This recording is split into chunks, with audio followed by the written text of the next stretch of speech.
The door slammed shut with a force that rattled the windows of their suburban Chicago home, and Emily froze in the hallway, her heart pounding as she realized her mother had just walked in on her kissing Sarah in the living room. Margaret's face twisted from shock to fury in an instant, her voice a sharp whip. "What in God's name is this?" That single moment, born of stolen affection, ignited a chain reaction that would unravel the fragile threads of their family, forcing Emily to confront a world where love was labeled a sin and redemption came at the cost of her soul. Emily's world spun as her mother dragged her into the kitchen, away from Sarah, who stood there pale and wide-eyed, mumbling apologies before fleeing out the back door. "I raised you better than this," Margaret hissed, her hands trembling as she gripped the counter.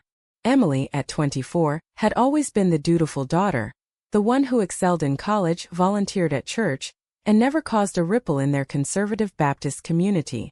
But Sarah, her roommate from Northwestern University, had changed everything. Their friendship had blossomed into something deeper over late-night study sessions and shared dreams, a quiet romance that Emily had hidden for months, terrified of this exact confrontation. Margaret paced the floor, her mind racing through prayers and denials. She couldn't accept it. This wasn't her Emily, the girl she'd molded into perfection.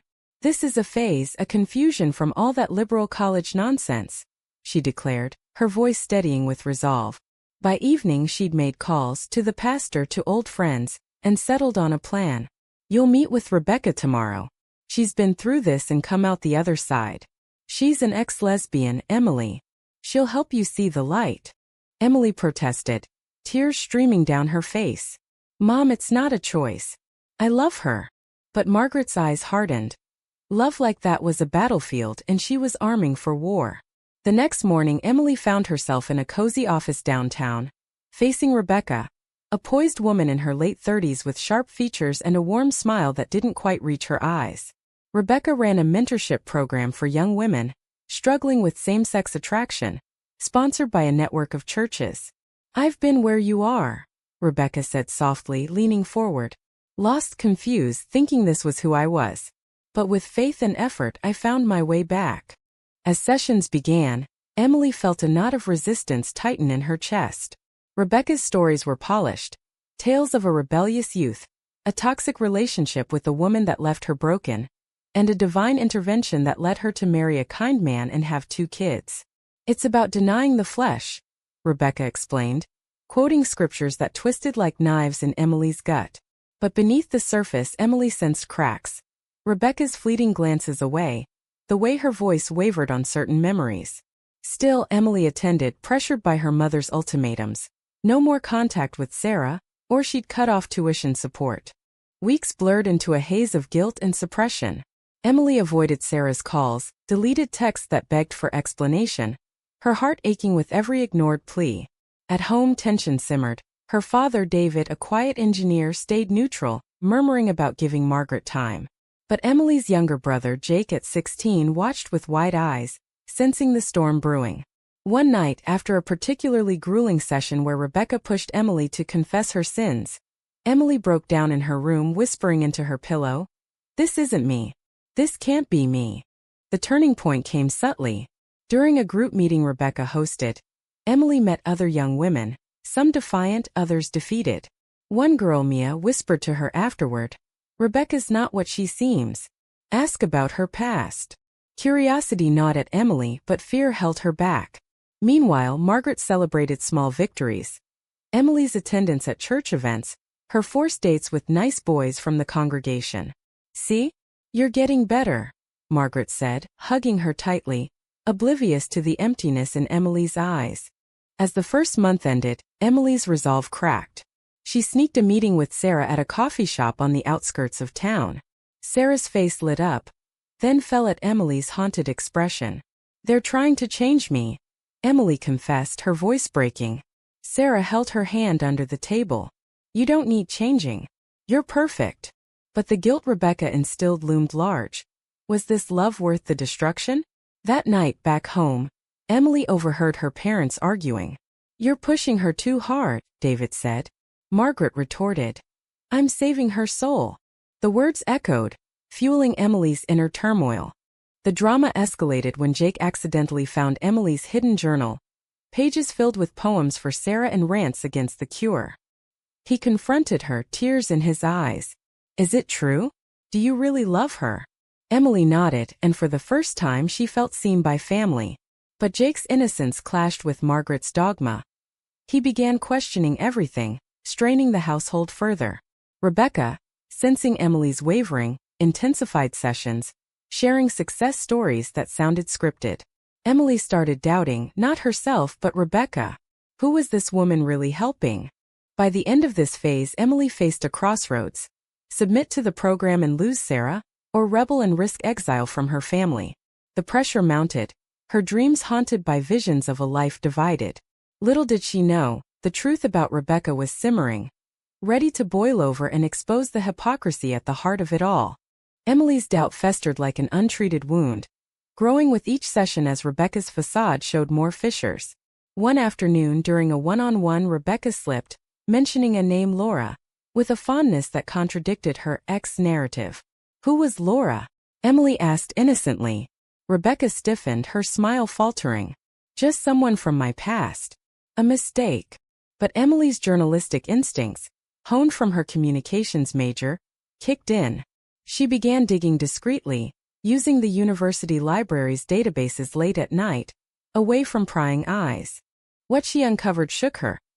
Old articles from a decade ago about Rebecca's public coming out in college, followed by a messy breakup with Laura, who accused her of betrayal for financial gain.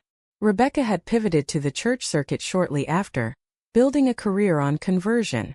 Emily's heart raced. Was Rebecca's mentorship a genuine redemption or a profitable lie? Confronting her directly seemed suicidal. Instead, she confided in Sarah during a clandestine park meeting. If this is true, it changes everything, Sarah whispered, her eyes fierce.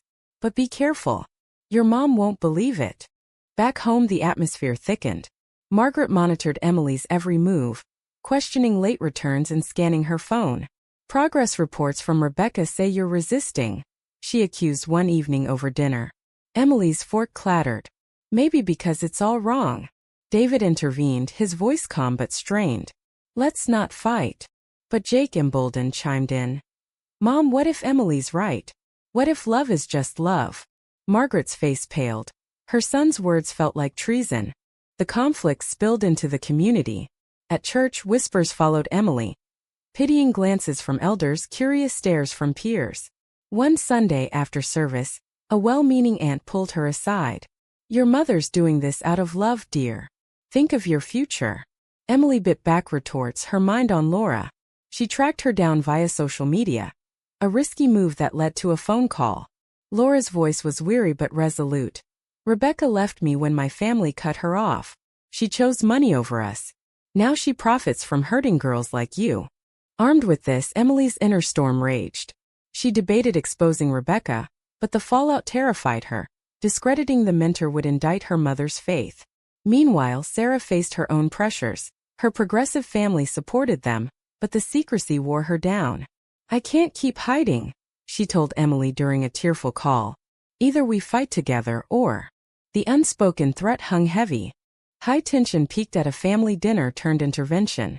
Margaret invited Rebecca over, presenting her as the beacon of hope. As they sat around the table, Rebecca extolled the virtues of healing. Emily's pulse thundered. She couldn't hold back.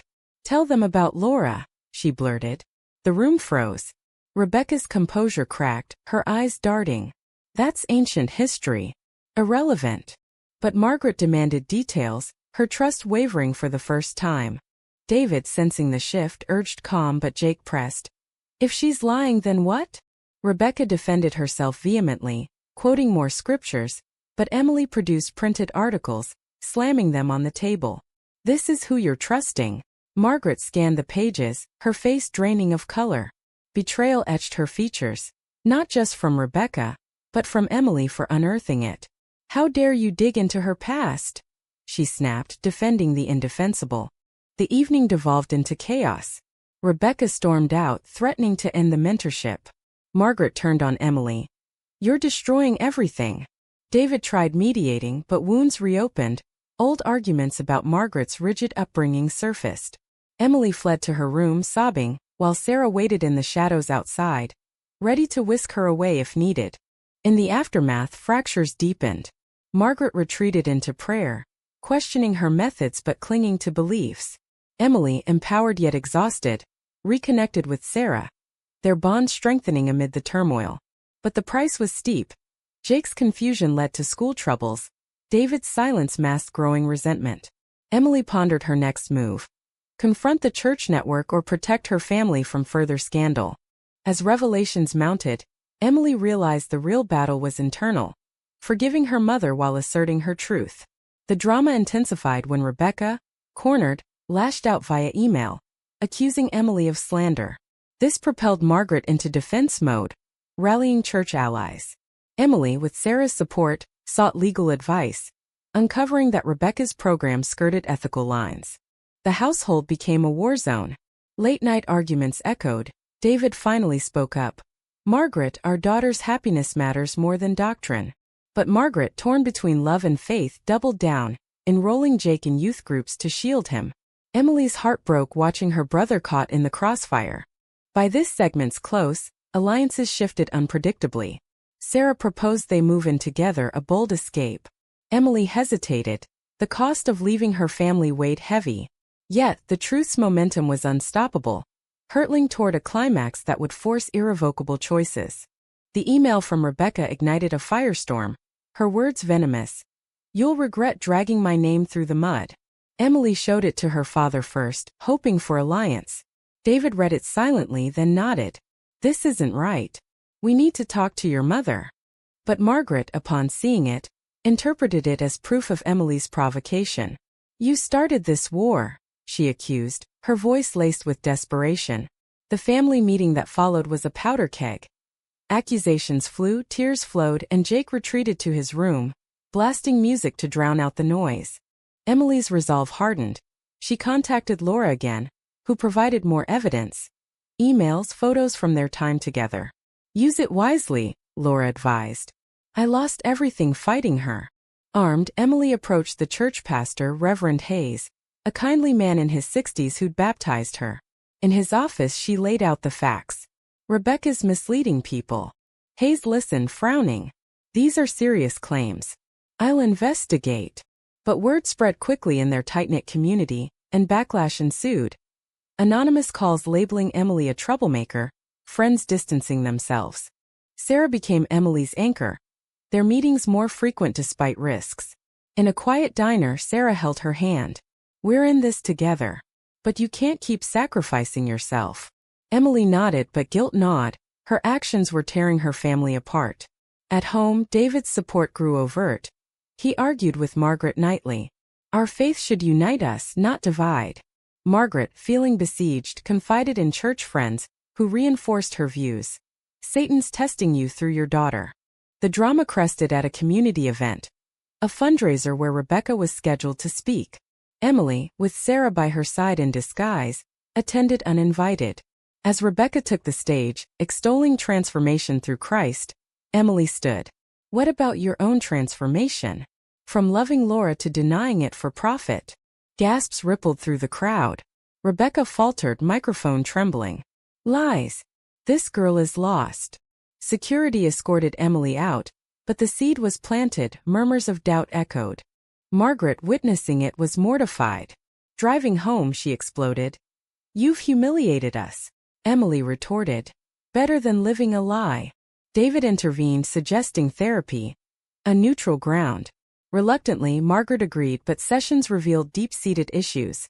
Her own repressed youth in a strict household, fears of societal judgment. "I just want what's best," she wept. Emily softened. "Best for who? You or me?" Jake's role evolved. Inspired by Emily, he researched LGBTQ+ rights online, confronting Margaret. Why can't she be happy?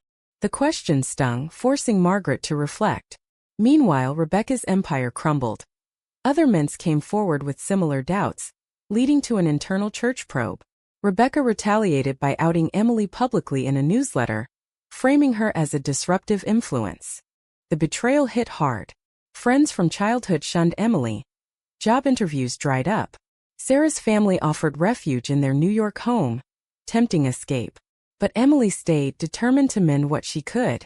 A pivotal moment came during a storm last night. Power out, family huddled with candles. David shared his own secret. A gay uncle disowned years ago. I regret not fighting for him. Margaret listened, cracks forming in her armor. As investigations deepened, Rebecca's past unraveled fully. Financial ties to anti-LGBTQ groups, fabricated testimonials. The church suspended her program, issuing apologies. Margaret faced a reckoning. Admit fault or lose her daughter. In a tearful confrontation, she confessed, I was scared. Scared of losing you to this world. Emily hugged her, whispering, You almost did. Healing began tentatively. Family dinners grew less tense. Jake openly supported Emily.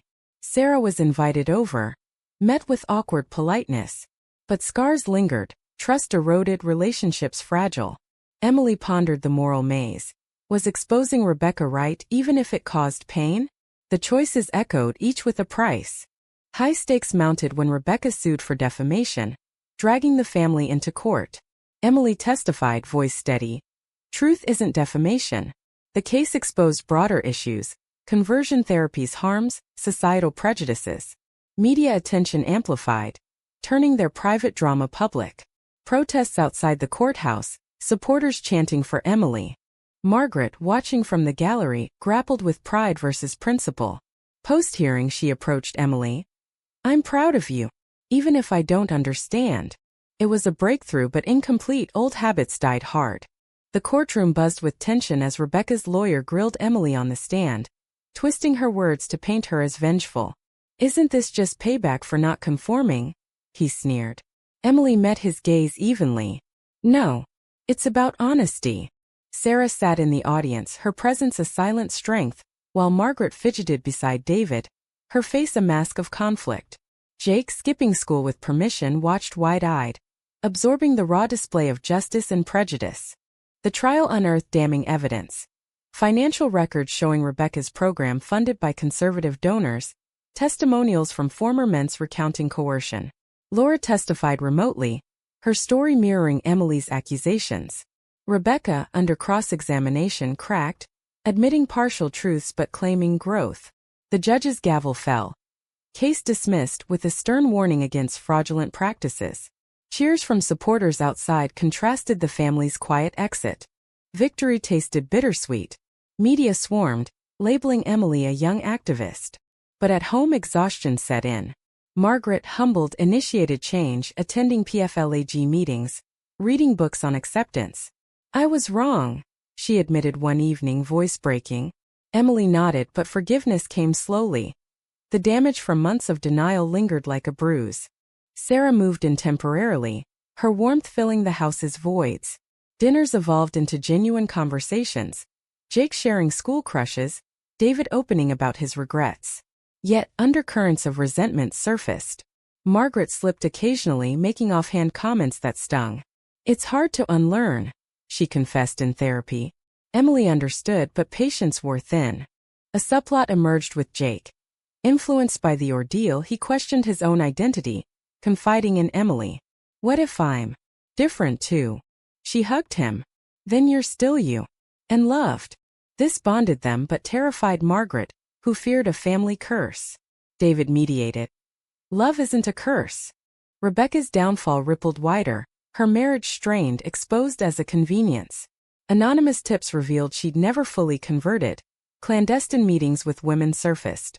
Emily received a cryptic message from her. You think you won? The world's not kind to people like us. It chilled her. Sympathy mixed with vindication. As normalcy attempted return, Emily graduated college, her speech touching on authenticity. Sarah proposed subtly over coffee. Let's build our life. Emily agreed, rings exchanged in private, but announcing it to family tested waters. Margaret's reaction was muted approval. If it makes you happy. Progress but shadowed by past hurts. Community backlash persisted. Some neighbors shunned them, church attendance dropped. David lost a promotion, hinted at bias. The family paid dearly for truth. Emily reflected on ethics. Exposing lies versus preserving peace. Was the pain justified? High drama flared when an old friend of Margaret's confronted her at a grocery store. "You've betrayed our values." Margaret defended fiercely. "My daughter's not a value to betray." It marked her evolution, but isolation followed. Emily and Sarah navigated their relationship amid scrutiny. A weekend getaway provided respite, walks on beaches, honest talks. "We survived," Sarah said. Emily smiled. "But at what cost?" Back home, a family crisis tested bonds. Jake faced bullying for his sister's fame. Emily intervened at school, advocating fiercely. Margaret joined, her presence a powerful statement. United, they weathered it. As the story built to its peak, Emily pondered reconciliation's limits. Full acceptance, or fragile truce? The choices defined them, each step a testament to resilience. The final push came during Thanksgiving, table-laden, atmosphere charged. Toasts turned confessional. Margaret apologized fully. "I chose fear over love. Forgive me." Emily did, tears flowing. But realism tempered joy. Healing was ongoing. By this segment's conclusion, transformation solidified. Emily emerged stronger, her love affirmed. Yet, the narrative's underbelly, societal scars, moral ambiguities, lingered, setting the stage for closure. Thanksgiving's warmth lingered, but reality intruded swiftly.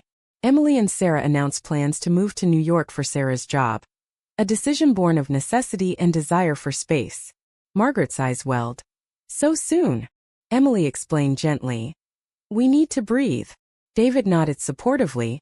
Jake hugged her tightly. The farewell dinner was poignant. Laughter mixed with sorrow, promises of visits. Packing unearthed memories. Old photos of happier times. Letters from Margaret's youth revealing her own suppressed dreams. Emily confronted her. "You gave up so much. Why make me do the same?" Margaret sighed. "I thought it was strength. Now I see it was cowardice." The admission bridged gaps, fostering deeper understanding. Rebecca's story concluded with her relocating, program dissolved. Emily received closure via a letter. "You forced me to face myself. Thank you, and I'm sorry." It humanized her, blurring villain lines. Was she a fraud or a victim of the system? Emily pondered, sharing with Sarah during their drive east. In New York, freedom bloomed. They built a life. Apartment overlooking the city, circles of accepting friends. Emily pursued writing, channeling experiences into articles on LGBTQ+ rights. Calls home grew frequent, Margaret's voice warmer each time. "Tell Sarah hi," she'd say, a small victory. Jake visited summers, thriving in the open environment. "Thanks for showing me it's okay," he told Emily. David retired early, traveling with Margaret to broaden horizons. Family vacations reunited them, awkwardness fading into affection. Yet, echoes of trauma persisted. Emily battled anxiety, therapy unpacking layers. Sarah supported unwaveringly. "We're stronger for it." Moral dilemmas haunted. Did exposing Rebecca justify the pain inflicted? Society's progress clashed with persistent prejudices. News of similar programs elsewhere fueled her advocacy. A year later, at a Pride event, Emily spoke publicly, her story inspiring crowds. Margaret attended virtually, pride evident. "My daughter's a hero," she texted. The full circle moment healed wounds. But perfection eluded. Arguments arose. Margaret's occasional slips. Emily's lingering resentment. Forgiveness was a process, not a destination. Jake came out as bi, met with immediate support, a testament to change. In quiet moments, Emily reflected on the journey. From that fateful kiss to empowerment.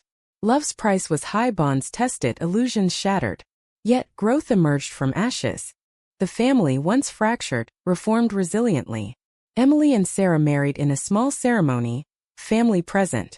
Margaret walked her down the aisle, tears of joy. "I love you as you are." As life stabilized, Emily wrote a book, detailing the saga. It sparked debates. Conversion therapies, ethics, parental rights versus child autonomy.